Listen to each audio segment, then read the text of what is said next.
berada di dalam ruang batuan dasar yang mengalir secara alami ke permukaan tanah melalui pancaran atau rembesan. Sumber utama dari air tanah yaitu air hujan yang meresap ke dalam tanah. Peresapan air hujan ini terjadi selama pengaliran air hujan ke laut atau ke aliran sungai.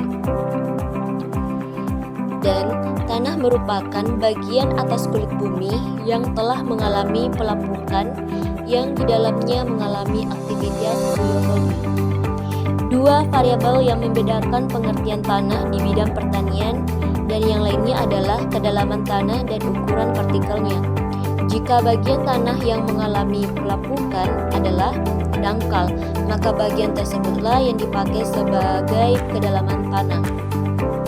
Sedangkan jika bagian yang mengalami pelapukan adalah dalam, maka tidak semua bahan lapuk tersebut disebut tanah, melainkan sampai kedalaman yang mengalami aktivitas biologi.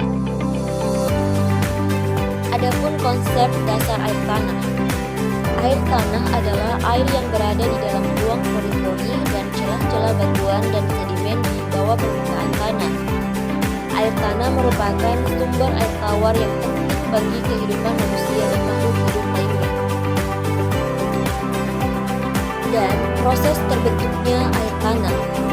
Air tanah terbentuk melalui proses infiltrasi, yaitu proses meresapnya air hujan ke dalam tanah. Air hujan yang meresap ke dalam tanah akan melewati berbagai lapisan tanah dan batuan, dan akhirnya tertahan di dalam lapisan akuifer, yaitu lapisan batuan yang memiliki porositas dan permeabilitas tinggi, sehingga mampu menampung air dalam jumlah besar. Adapun jenis-jenis air tanah.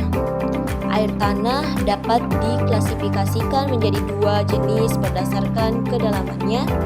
Yang pertama, air tanah dangkal, terletak di zona vadose, yaitu zona di atas permukaan air tanah yang jenuh. Air tanah dangkal ini biasanya mudah tercemar oleh aktivitas manusia di permukaan tanah. Dan yang kedua, air tanah dalam, terletak di zona jenuh air, yaitu zona di bawah permukaan air tanah yang jenuh. Air tanah dalam ini umumnya lebih bersih dan aman untuk dikonsumsi dibandingkan air tanah dangkal. Dan manfaat air tanah. Yang pertama, sumber air minum.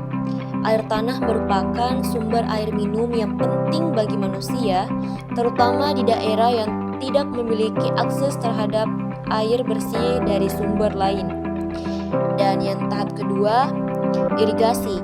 Air tanah digunakan untuk mengairi lahan pertanian, terutama di daerah yang kering dan kekurangan air.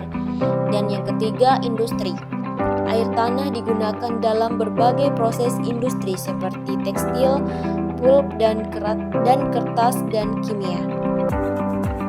Dan yang terakhir, domestik.